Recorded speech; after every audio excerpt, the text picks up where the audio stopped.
China's rice farmers are set to receive a cash transfer of $3 billion from government as a cushion to the crushing impact of global factors, including wars and tensions in the Middle East. At a specially convened meeting for the nation's rice farmers held this past week at the Artichung Convention Center on the east coast of Demerara, President Ali assured them that the PPPC government recognizes the challenges facing the sector and is always offering support. According to President Ali, government's investment in research and development for better, higher-yielding varieties of rice, investments in drainage and irrigation, measures put in place to mitigate against external shocks, such as rising cost of agriculture inputs like fuel and fertilizer, are all aimed at ensuring the farmers are supported and are not left to fend for themselves. These investments we have been making continuously and will continue to make, because we want to ensure that we are able together to bring down the cost of production, to improve productivity, and importantly, to allow you to be in an industry that would allow you to earn and to grow. Part of the strategy that we have over the next 5 years also include maximizing or optimizing the opportunity to earn from your land. And that is why we are doing some important work now in research and development and crop integration to find ways in which we can optimize the value that you get from your land. So if you have 10 acres of land, how we can convert 1 acre in that 10 acre in high value crop or some high value initiative that allows you to earn more or allows you a diversification of income with rice and some other crop or some other additional income.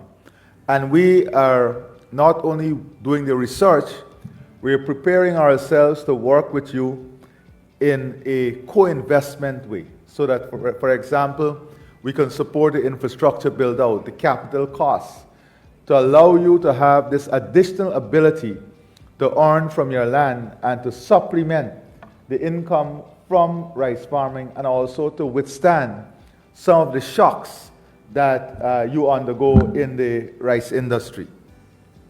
You would also recall that over the years, even before oil and gas, our General Secretary is here, he will tell you that we use different tools over the years to help our farmers, whether it was tax incentives on machinery, whether it was, and this is outside of the capital investment, whether it was bringing in fertilizer in the days when we had limited resources. We brought in fertilizer to support farmers. We worked on getting support on agrochemicals, extension services. Whilst we continue all of those things, we are now moving to another phase of investment, where because of the increased yield and increased production and more persons coming back to the crop, especially in 2020, when we came back into the government, a lot of persons who abandoned the fields came back to the fields and came back to planting because we had removed back all of those taxes and license fees and land rent fees and D&I fees that was instituted by the then APNU AFC government. The Guyanese leader shared with farmers the global factors that are contributing to the challenges they have and continue to face, stressing that these realities must be taken into account in the actions of any forward-thinking caring government. Last year, when there was oversupply on the market, not overproduction, oversupply, because what happened is places like India had a lot of rice stored during COVID, and they then released it onto the market. So there was oversupply on the market. It took a toll on price, and we had to intervene and to give not only the subsidy on fertilizer, but that additional help on every bag of production. From then to now, we have seen what is taking place with markets and the geopolitical situation around the world, whether it be Cuba, the situation in Venezuela, and the Middle East. All of this, when you take it into totality, has had tremendous impact on the global system.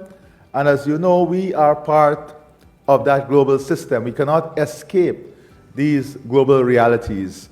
Countries that are far richer than us, with oil and gas and other resources, that are huge manufacturers, producers of fertilizer and other things, they too are faced with similar challenge, because the challenge is not only the production, the challenge is that a lot of the productive capacity and capability has been taken out of the system. So we are seeing, for example, massive increase in the price globally of fertilizer, petrochemical, of course, shipping costs, and we have tried to mitigate that. For matter of fact, we have maximized all the tools that is available to the government to help to mitigate this. So what government can do is reduce taxes and remove fees to reduce the shock from global price increases and inflation like this. But we have maximized all our tools and that is why we've been able to have the lowest cost for fuel, whether it's diesel, gasoline, than any other country within the region for a very, very long time. And still, when you compare our costs to the pre-war costs, you can see that we are still one of the countries that have that lowest cost structure. But this did not happen by accident. We have zero tax. The country collects zero excise tax on all of these imports. That's hundreds of billions of dollars every year we are transferring to the people, whether it's farmers, whether it's the owners of vehicles, hundreds of billions of dollars we are transferring. It's a form of grant, if you can put it that way, because we are transferring this money that should have come into government to all of you. So that is why you would have had, can you imagine the impact if we did not use this tool? 0% tax on excise. We have 0% tax on all of the machinery and equipment. We have support for fertilizer. The shipping, we had a pre-COVID arrangement in the calculation of taxes. We have not changed that arrangement. That's tens of billions of dollars over the years, again, that we have transferred directly to the population. President Ali assured the appreciative audience that government will always be by the side of the farmers through all the challenges. We wanted you to know that, first of all, we are always by your side. One thing about the People's Progressive Party Civic, we will never leave your side. We will always be by your side.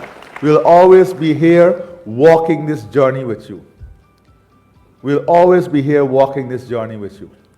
And this journey requires us to work together, to partner together, to make decisions together, and we wanted to have this consultation today. President Ali's opening statement set the tone for farmers to share their thoughts on the challenges facing the sector, with many pointing to long-standing issues such as the time it takes for millers to pay them for paddy supplied, challenges with the quality of fertilizer supplied, often by millers who they have no other option but to buy from. There was even a suggestion for the establishment of a rice stabilization fund to offer support to farmers when the price is below what is economical. All the rice farmers, we have a couple of dilemmas going on, and we're all farmers here are aware of this. From sowing to reaping, no farmer here can tell us or say that they are certain about what price they will get after sowing the crop. Every crop, the price fluctuates, and in most cases, for the recent while, the price tends to dip. I'm asking that if the government can create a national paddy fund or rice producers fund where we put that money into there and we stabilize the paddy price so that when you sow the crop, you don't know, you come up, you get, if it's whatever price we come up with. I'm not going to stick to any price. The people in the industry will decide what price we can look at so that when we sow an acre paddy, if we cut 30 bags, for example, you don't know that you get $4,000 a bag. I'm just saying a number. You're certain about that. Because, right, like other people in this country, rice farmers have bills to pay, they have children to send to school, they have maintenance of machinery, and these things we are not certain about. If we can stabilize the price for paddy, that will be a plus. In responding to this farmer, President Ali noted that this was something that has been considered, but the mechanisms for its operation was not supported by farmers, and so it never materialized. And I'm happy that you raised the issue about the price stabilization fund. But the GS point is very important. A stabilization fund must work every time, not only the good time or bad times. So we're ready to say, let's say we put X amount of money. First of all, at the last crop when we had the consultation, farmers said $3,000 is a baseline price in terms of the cost of production. Let us say you establish a price, and the government in the first crop, when things are bad, decide that we put some money into that fund. And as GS said, when you now get better price on other crop, you have to agree that the surplus comes into the fund. That is how the stabilization fund works, and that requires maturity. That requires everybody to work on making a mature decision. Now, we are all, I can remember when we did the regional development consultation, we supported such a fund. But the farmers were not ready to make the decision. But you have to remember that this fund helps you every time and gives you more predictability every crop, so you can even plan your investment. But outside of that, we are here offering an alternative whilst we mature to that position, where the government is saying, let us also look at alternative ways in which we can supplement the income. So if, for example, we find that onion is a great crop for Region 2, and you have every farmer set aside 1 acre or 2 acres of their rice field for onion production, and we help you with the initial setup of that. Or you say in Region 5, and we want Region 5 to move to this. We want Region 5 to become the livestock capital of the country. So we want every farmer to set aside 1 acre or 2 acres of their rice stand in Region 5, so we can do sheep, we can do goat, we can do, we are already completing now the experiment battery with the duck, right? Which is giving very successful results. Then we have in Region 2, the Swamp Spring project. In Region 6, that project, again, when VP went down to Region 6 and we launched that project, remember the headlines? The headlines were, you know, they made laugh off of it. Today that project is earning that region almost $2 billion in revenue every single year. And that is what we have to look around the world, whether it's Vietnam, India, that is what they had to do. They had to find ways in which they supplement and optimize the earning potential of the land. Not to come out of rice, we want to expand and grow, but also to find ways. So that's another option that we have to discuss. While that conversation continues, the task at hand at the Rice Farmers Conference was how should the $3 billion in assistance be used to support farmers through fertilizer assistance, paddy price top-up, or a cash transfer directly to the farmers. The response was unanimous. The majority of farmers voted for the direct transfer of cash to them. President Ali then explained that the method of determining the payout would hinge on the amount of land being cultivated by each farmer. For farmers planting less than 50 acres, they would receive $15,000 per acre, while farmers planting over 50 acres would receive $10,000 per acre. Just for clarity, because I want us to leave here with clarity. All those who prefer the the acreage solution that I outlined. Yeah, stand up. Let me see. Yeah, stand up. All right, good. So we're okay. Thank you. The mechanisms and systems for the transfer of the $3 billion to the rice farmers will now begin, with a payout happening in a short while.